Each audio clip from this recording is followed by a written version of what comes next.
Muito bem, vamos agora estudar sobre o atestado, certo? Então, olha, ele tem o título centralizado, texto, exposição do fato ou situação atestada com finalidade, nome do interessado em destaque, em maiúsculas. Depois vem local e data, assinatura, que é o nome da pessoa que atesta, e no caso de autoridade vai colocar a função ou cargo.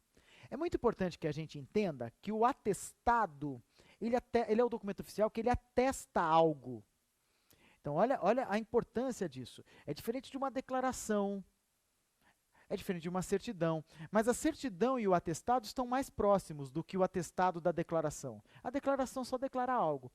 O atestado atesta algo. Ele confirma uma informação. Então, é muito importante que você entenda. Esses outros documentos que nós estudaremos, eles já têm uma diferença, já não seguem o padrão ofício. E uma das diferenças, por exemplo, é o uso do local e data abaixo do corpo do texto, antes da assinatura, antes do signatário.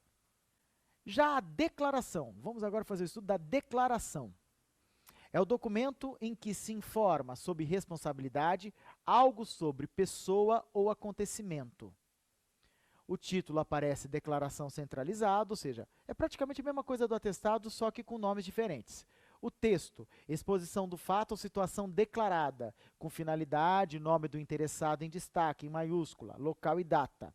Depois você vai ter a assinatura, que é o nome da pessoa que declara, e no caso de autoridade, função ou cargo. Então, a declaração tem um peso menor do que um atestado, mas ela também é um documento oficial. Quando eu não posso atestar algo, eu declaro algo. Olha um exemplo aí de declaração. Repare, ó, o local e data também aparecerá depois do corpo do texto, diferentemente do que acontece no padrão ofício.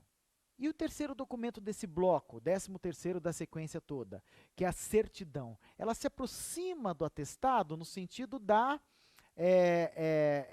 capacidade de poder certificar algo. Assim como eu posso atestar algo, eu posso certificar algo. Eu não só estou declarando, eu estou certificando. Eu estou me respaldando em documentos para poder certificar.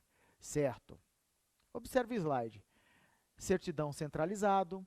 No texto, eu vou expor o fato ou situação certificada com finalidade, nome do interessado em destaque, citar dados e documentos comprobatórios. Lembre, ó, da certidão de nascimento, certidão de casamento. Olha quantas informações tem nesses documentos. Depois vem o local e data, depois a assinatura, nome da pessoa que certifica e, no caso de autoridade, função ou cargo. Caiu no concurso, exercício 73. Vamos à correção. Primeiro vamos ler esse texto. Gestão administrativa, atestado. Atesto para os devidos fins que fulano de tal prestou serviços administrativos ao Departamento de Recursos Humanos nesta secretaria no período de 30 de março de 99 a 30 de setembro de 2003, Brasília, 10 de outubro de 2003. Esse é o texto motivador, é o texto ilustrativo. Dele, a banca CESP, na prova do metrô, faz as seguintes perguntas. Vamos lá. Julgue do item A ao item F. Muito bem, vamos à correção. Tendo por base o documento oficial acima, julgue os itens seguintes a respeito da redação de expedientes, a respeito de expedientes administrativos. A existência do timbre no topo desse tipo de documento dispensa a assinatura de quem emite? Falso é o gabarito. Tem que ter timbre, tem que ter assinatura. B. Na comunicação ao Departamento de Recursos Humanos nesta secretaria, a falta do nome completo da secretaria desrespeita a clareza ou é sinônimo de coesão? Sinônimo de coesão, então não desrespeita a clareza. E publicidade exigida pela redação? Falso é o gabarito. Letra C. A colocação de local e data ao final deste documento é opcional? Não, pela regra é obrigatória. Ela não segue o padrão ofício, ela vai lá no finalzinho. Falso é o gabarito. Poderia ser a primeira informação do texto? Nem pensar. Letra D. A formação e a construção linguística de um atestado e de uma declaração são semelhantes? A formação e a construção linguística são. Mas apenas esta última exige o carimbo do órgão expedidor. O professor, meus queridos, falou com vocês de carimbo?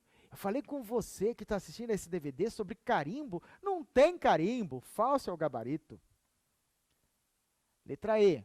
Documentos oficiais como apresentado, atestados, declarações, ofícios e memorandos, deve ter sempre como destinatário o público em geral, certo? Por isso, a clareza, a objetividade e a precisão de informações não constituem exigência relevante? Claro que constituem. Falso é o gabarito. F. Uma certidão tem objetivos semelhantes aos de um atestado. Isso, os dois têm a mesma força, certidão e atestado. Um atesta, o outro certifica em dados comprobatórios, certo? Mas distingue-se deste porque seus expedidores devem ser empresas públicas? Nada disso, como empresa pública? Não, são nos órgãos públicos, na servidoria pública. Falso é o gabarito.